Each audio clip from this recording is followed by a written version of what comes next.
எனதருமை மாணவ நண்பர்கள் அனைவருக்கும் வணக்கம். நான் உங்கள் பொன்வேல் பாண்டியன்.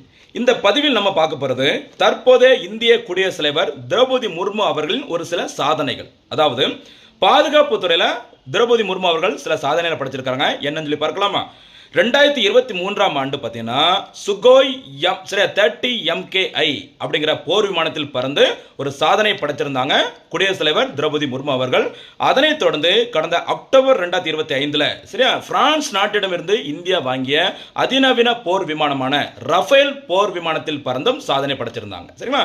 இந்த லிஸ்ட்ல சமீபத்தில் எதில் நம்ம குடியரசுத் தலைவர் அவர்கள் பயணித்து சாதனை படைச்சிருக்காங்க அப்படின்னு பார்த்தோன்னா INS வக்சேர் அப்படிங்கிற ஒரு நீர்மூழ்கி கப்பலில் பயணம் செய்து சாதனை படைச்சிருக்கிறாங்க.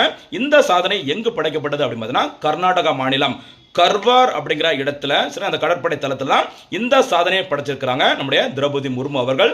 ஸ்கார்பின் 75B அப்படிங்கிற திட்டத்தின் கீழ் உருவாக்கப்பட்ட கடைசி மற்றும் 6வது நீர்மூழ்கி கப்பலின் பெயர் தான் இந்த INS வக்சேர். இந்த நீர்மூழ்கி கப்பலில் பயணித்து சாதனை படைச்சிருக்கிறாங்க. சரிங்களா? என்ன சாதனை அப்படின்னு பார்த்தீங்கன்னா ஒரு குடியரசுத் தலைவர் 2 போர் விமானத்தில் பறந்திருக்கிறாரு அப்படின்னா ஒரே குடியரசுத் தலைவர் தான் நம்முடைய திரௌபதி முர்மு அவர்கள். அதே மாதிரி சமீபத்தில் நீர்மூழ்கி கப்பலிலும் பயணித்து சாதனை படைச்சிருக்கிறாங்க. இதுதான் நம்முடைய திரௌபதி முர்மு அவர்கள் படைத்த முக்கிய சாதனைகள். இன்றைய பதிவிற்கான கேள்வி: சமீபத்தில் இந்திய குடியரசுத் தலைவர் திரௌபதி முர்மு அவர்கள் பயணித்த நீர்மூழ்கி கப்பலின் பெயர் என்ன? அதே மாதிரி திரௌபதி முர்மு அவர்கள் எந்த மாநிலத்தை சேர்ந்தவர்? அவர் இந்தியாவின் எத்தனையாவது குடியரசுத் தலைவர்? இதற்கான பதிலை மறக்காம கமெண்ட்ல சொல்லுங்க.